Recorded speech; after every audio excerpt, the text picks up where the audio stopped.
So, good day everyone. So, we're going to explain or make or create a Sierpinski pattern. So, first, we have the command from the user or in the user, we have an input, enter the size. Then, accept int size equals to int dot parse console dot readline, or you can use convert to int32. So, we can see na sa taas ng bago mag outer loop, merong int size equals to 5. So, ito yung a-assume natin na i-enter ni user. So, punta tayo dito sa yan.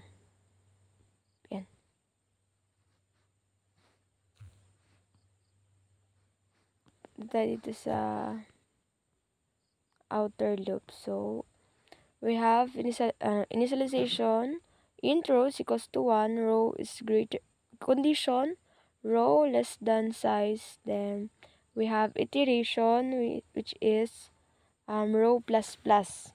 So, ang row plus plus or ang plus plus is used on repeating steps or instruction. So, let's initialize if the condition is, the truth value of the condition is true or false. So, if nag-true siya, pasok tayo dito sa inner loop, then is initialize the value, the condition, if it is true or false. Then, pag true, pasok tayo dito sa if condition. So, we have, i-identify ulit natin siya dito. If it is true or false. Then, pag nag-true, so, modify, then increment sa inner. Then, identify ulit the truth value. Pag nag-true, then, diretso tayo sa if condition. Pag nag-false, dun tayo sa else. Or dun sa console.write na space. So, pag natapos natin pag na-satisfy tayo sa condition sa inner, so, natapos na natin yung 5. So, for example, nandito na tayo sa part na 5, less than to 5, so, false. So, punta tayo sa console.write or yung space. Then, magko-command na siya sa, may command tayo dito sa baba which is console.write line. So, it means na yung ating cursor ay bababa na. So, kung kanina ay nasa tabi lang ng output, example, ganito.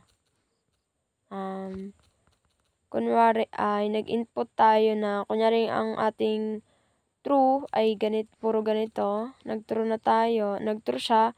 So, ang cursor niya is katabi kung right. Then, dahil nag-false, so punta tayo dito sa space.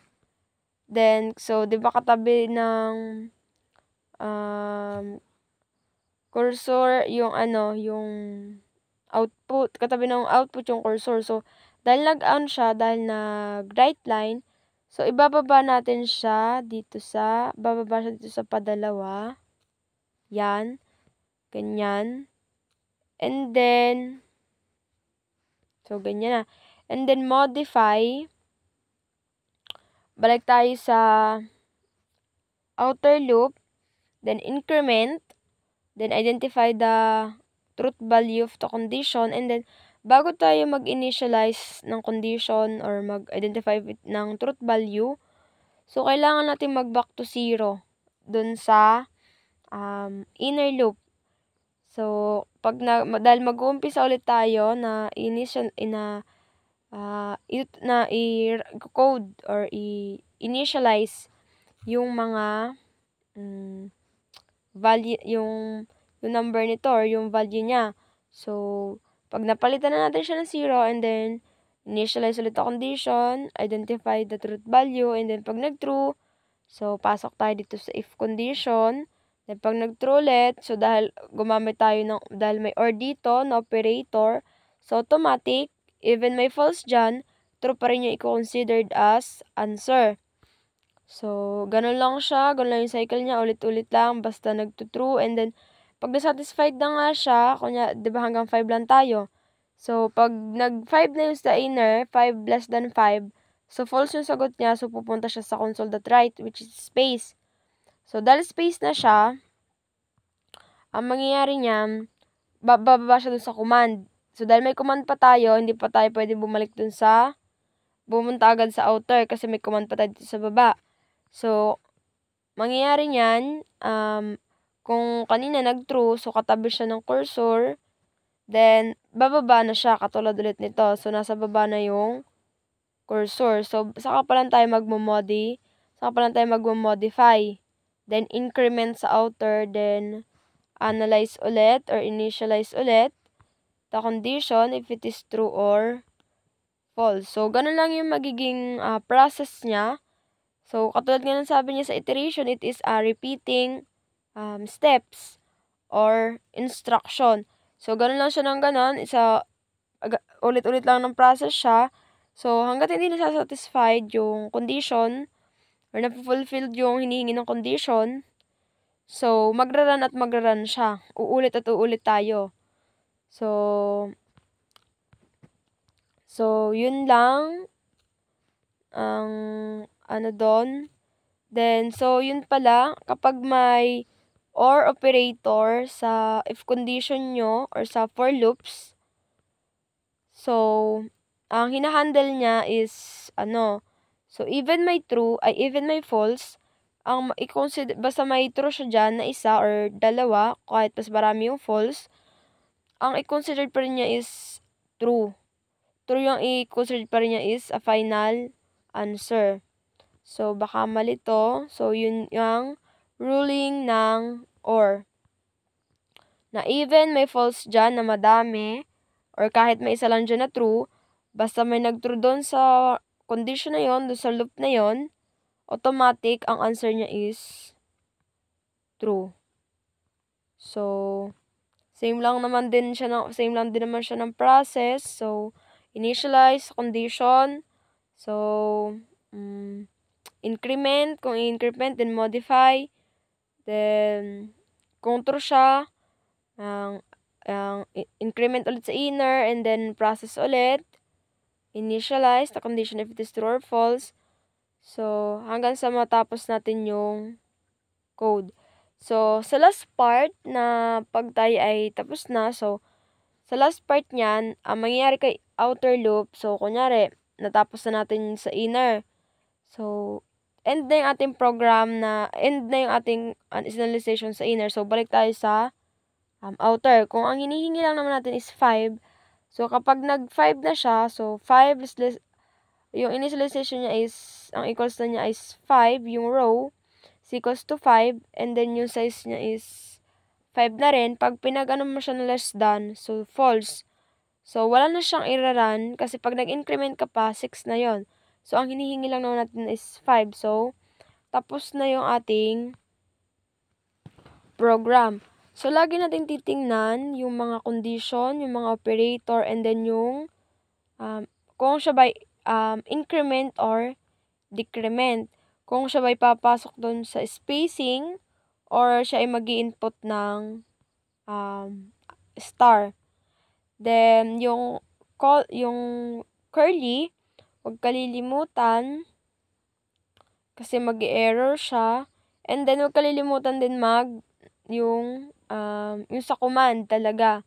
So, itong command na to is importante talaga siya bago ka magpunta sa outer. So, siya yung naging reason kung bakit bumababa yung ating cursor para magpanibago ulit ng ng output.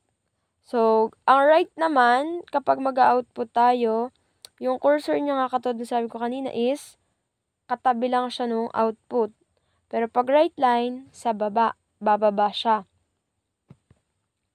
So, ano pa bang issue? So yon and then pala yung bago natin siya i-code, yung mga in-input natin dito na hindi naman talaga necessary kasi na-explain na natin siya mano-mano, So, tatanggalin natin siya para hindi siya mag-error. Especially itong ating inassume lang na tawag dito, na height and width nitong Sierpinski pattern.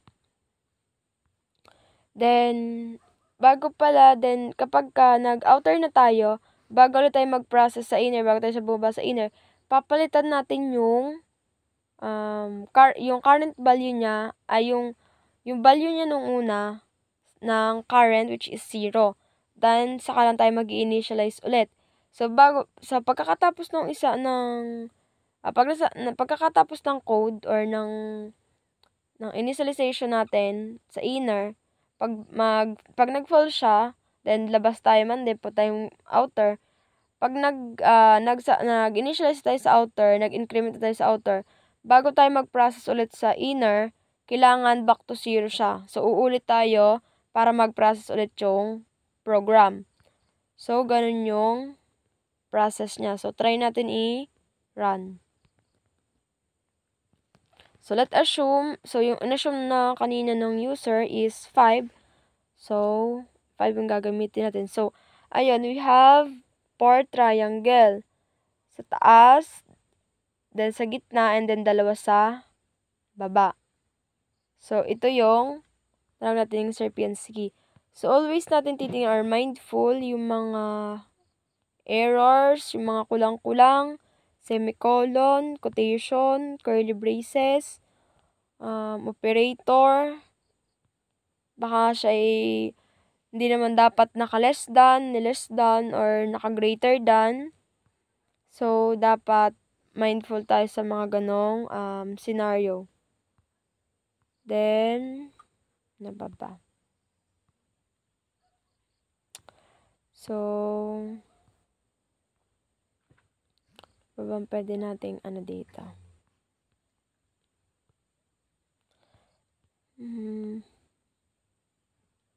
So, yun pang may mga, katulad dito may mga 2 na kasama. So, dapat, mindful tayo dyan kung paano siya igamitin, paano siya natin initialize, paano siya masasama doon sa pagkukode, paano yung purpose niya doon. So, dapat hindi tayo nagtatanggal dyan ng mga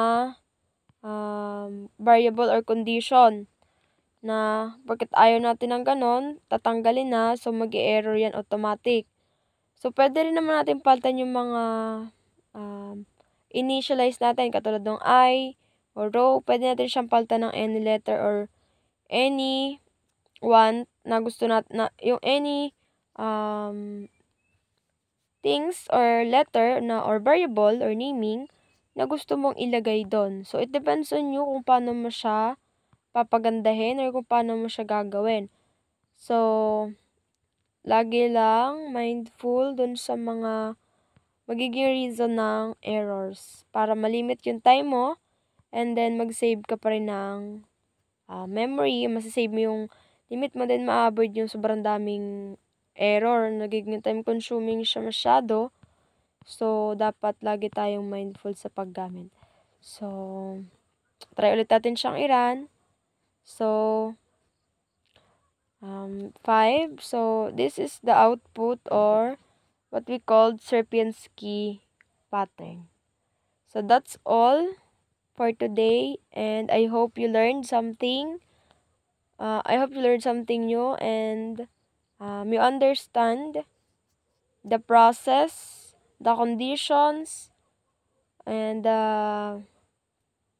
kung paano siya i-run ang program, paano siya mag-end. So, yun lang and thank you for watching.